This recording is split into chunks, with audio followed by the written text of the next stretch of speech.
All right, good day, students. As you can see here, it's actually an illustration of the traverse work that you could actually do on the field. As you can see, you have your station which is being set up at P, and then your backside is at Q, and then you have your foresight at NP. And then you have another point which will actually, after putting your station at NP, which will be R, and then your backside will be P. And then you are supposed to calculate the elevation and coordinates of NP and then again for R. Remember, you're being given two known coordinates in this case, which are actually P and Q. Since you're being given two known coordinates for P and Q, that means you have to find the bearing and the joint distance for those 2 points. And in this case, since we are moving from P, which is your station, to Q, that means it will be 5899 minus 6002, which will give you minus 103. And then it will be 9.7 minus 9840, which will be minus 140. In this case, you now can observe that both of them are actually negative, meaning that they are all on the third quadrant, which is actually the quadrant whereby there's 180 plus. And from there, you have to calculate your tangential angle. To calculate your tangential angle, that means you have to use your change in y and your change in x.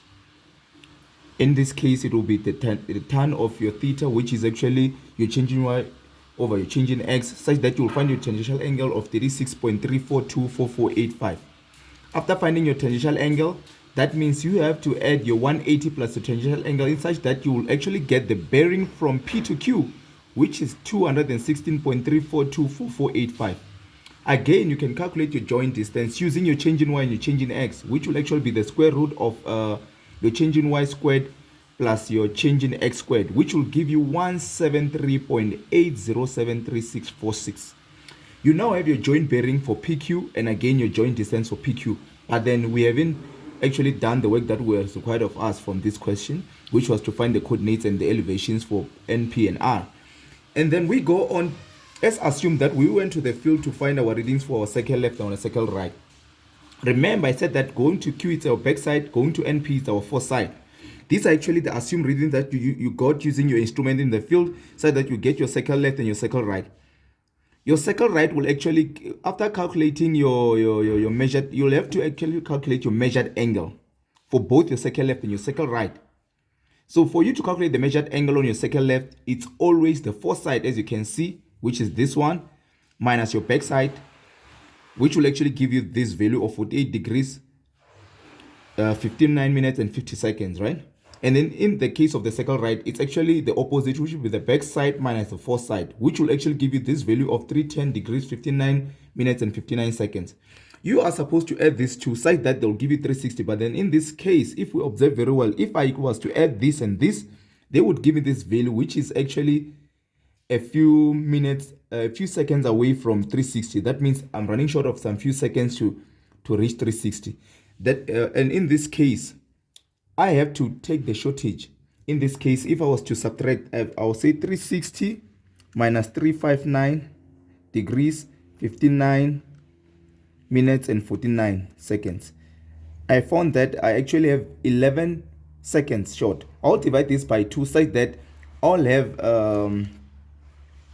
actually have 5.5 seconds to add to each of these measured angles, such that when I add them again, they'll add up to 360. So after adding 5.5 seconds, I found that my value for the circle right, which is actually the reduced angle, will now be 48 degrees, 59 minutes and 55.5 seconds. And again, add the 5.5 seconds on the other side. You can see the value now changes after adding 5.5 seconds to this value. And if I now add these two, you'll observe that they now give me 360. And then from there, there's something that you should note. The circle left always gives you the clockwise angle, and the circle right gives you the anti-clockwise angle. And in this case, we need the clockwise, if you can see from our diagram, in order for us to find this bearing, because we need this bearing in order for us to find the coordinates for this point. That means we need to use what? We need to use our clockwise, which I said is actually from the circle right. That means this reduced angle will actually be our clockwise angle. Remember, we have the bearing from P to Q. That means we have to add the bearing from P to Q to our clockwise angle, because we are moving this side. As you can see, we are moving this side so that we can come to this line of P to NP. So we add our bearing, which was calculated of 216 plus this reduced angle, which is actually our clockwise angle, to give us 265. We now have our bearing, but then we haven't found all the values that we require for us to actually find the coordinates of NP. We're still running short of our horizontal distance.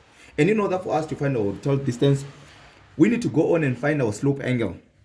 But then in this case, as you can see down here, you were given these two values, which will actually assume you also got on the field. You can see you have your set 1 and your set 2, which is actually your face left and your face right. You add these two values, they are supposed to give you 360, but then in this case, they give us this value of 359 degrees, 59 seconds, and 59 minutes, and then 55 seconds. You see that we are running short of 5 seconds, right? We divide this 5 seconds by 2 and add on both of them, such that we'll get these two values. So in order for us to actually find our slope angle, which is also required, which is also actually found from our reduced vertical angle, we consider the face left, which is this one. But then in this case, we'll consider the corrected one after adding the shortage that we had in order for us to get our 360, which is this value, right? Which is coming from this one after adding our 2.5 seconds, which was got when we divided the shortage of 5 seconds and added to each one of them, which was from the face left and the face right.